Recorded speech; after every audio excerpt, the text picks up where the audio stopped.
हाय दोस्तों, उम्मीद है आप सब खैरियत से होंगे। आज हम फाइनेंशियल लिटरेसी की एक और वीडियो के साथ हाजिर हैं।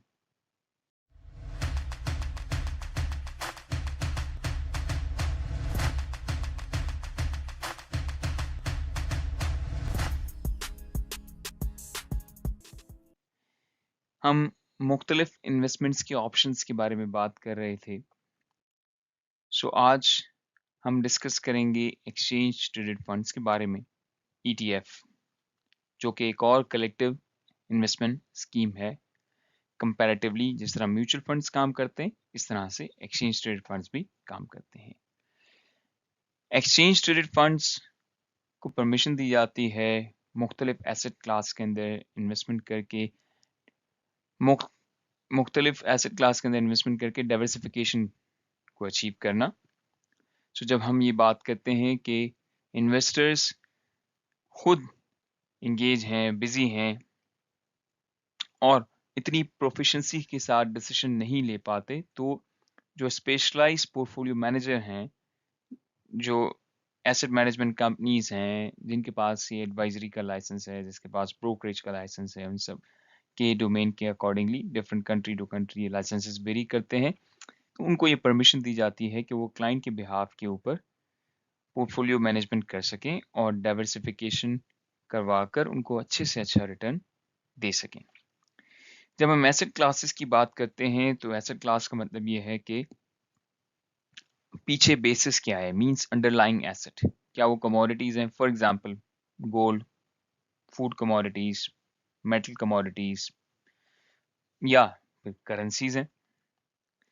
तो इंटरनेशनल करेंसीज के अंदर लोग एक्सपोजर लेते हैं, इन्वेस्ट करते हैं, डिपेंडिंग आप किस कंट्री में हैं, और comparatively import export macro economic situations उनको देखते हुए करेंसीज का एक्सपोजर लिया जाता है।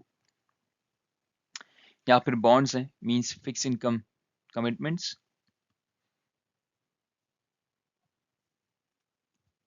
ये वो कमिटमेंट्स हैं जो ऐसी सिक्योरिटीज के अगेंस्ट इशू किए जाते हैं, या वो गवर्नमेंट इशू करे या वो कॉर्पोरेट्स इशू करें। उनकी रेटिंग्स को देखना, उनकी कंसिस्टेंट परफॉर्मेंस को देखना, उनके कोलेटरल्स बैकिंग है या नहीं है, उन सब चीज़ों को देखते हुए बॉन्ड्स के बेसिस के ऊपर एसेट क्लास में इन्वेस्टमेंट्स की जाती हैं।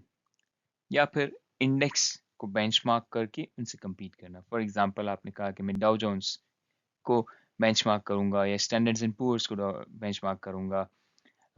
लंदन स्टॉक एक्सचेंज की बेसिस के ऊपर इंडेक्सेस हैं, उनको मैं बेंचमार्क करूंगा। It depends. एशिया की इमर्जिंग मार्केट को देखते हुए आप किसी इंडेक्स को बेंचमार्क करें और उसकी परफॉर्मेंस को बीट करने की बात करें, या उसी इंडेक्स के अंदर आप इन्वेस्ट करें। इमर्जिंग मार्केट फॉर एग्जांपल आपने मार्क कर दिया कि मैं हैंसेक्स में इन्वेस्ट करूं या निफ्टी में इन्वेस्ट करूं, तो आप जब इन्वेस्ट करेंगे तो दैट मीन्स आप उन्हीं स्पेसिफिक इंडेक्स बेस्ड स्टॉक्स को मार्क करते हुए अपना एक्सचेंज ट्रेडेड फंड्स का पोर्टफोलियो फॉर्म करेंगे और आपके रिटर्न्स उसके अकॉर्डिंगली आते रहेंगे। कुछ इंपॉर्टेंट डिफरेंसेस हैं जो एक्सचेंज ट्रेडेड फंड्स को डिफरेंशिएट कराने में हेल्प करते हैं as compared to mutual funds. Exchange traded funds listed होते हैं स्टॉक एक्सचेंज में। आप एलिजिबल हैं, आपका अकाउंट है, आप ट्रेड करते हैं उसमें, तो आप एक्सचेंज ट्रेडेड फंड्स को बाय और सेल कर सकते हैं। लाइव ट्रेड होते हैं, जो प्राइस आपको रिफ्लेक्ट कर रही है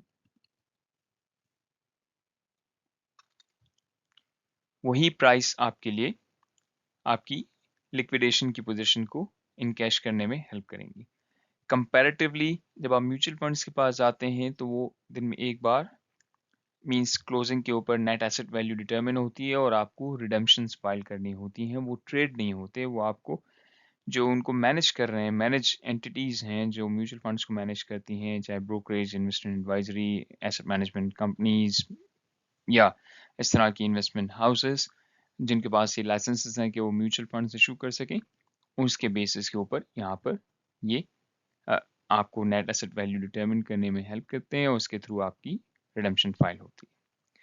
दूसरा इंपॉर्टेंट डिफरेंस ये है कि यूजली देखा ये गया है कि एक्सचेंज ट्रेडेड फंड्स जो स्ट्रक्चर्स टैक्स वाइज वेरिएशंस हैं उसके accordingly exchange trade funds comparatively tax efficient हैं as compare to mutual funds, because exchange trade funds इतना एग्रेसिवली बाय सेल नहीं करते कि उनको एक्सटेंसिवली कैपिटल गेन टैक्स इनकर होता हो। थोड़ा सा पैसिव इन्वेस्टमेंट की स्ट्रेटजी को लेके चलते हैं, इसी वजह से उसमें टैक्स की इम्प्लीकेशंस एफिशिएंसी के अकॉर्डिंगली ज़्यादा बेटर हैं as compare to what we can see in the mutual funds. So जब आप अपने RRSP या TFSA अकाउंट्स के बेसिस के ऊपर इन्वेस्टमेंट्स करते हैं या आप खुद पोर्टफोलियोज मैनेज कर रहे हैं अपने, तो आपकी इन्वेस्टमेंट की एक asset class exchange traded funds भी है जिसको समझना ज़रूरी है। उसी के बेसिस के ऊपर आप अपनी पोर्टफोलियो की डाइवर्सिफिकेशन भी कर सकते हैं। I hope it was beneficial for you. See you next time with another video.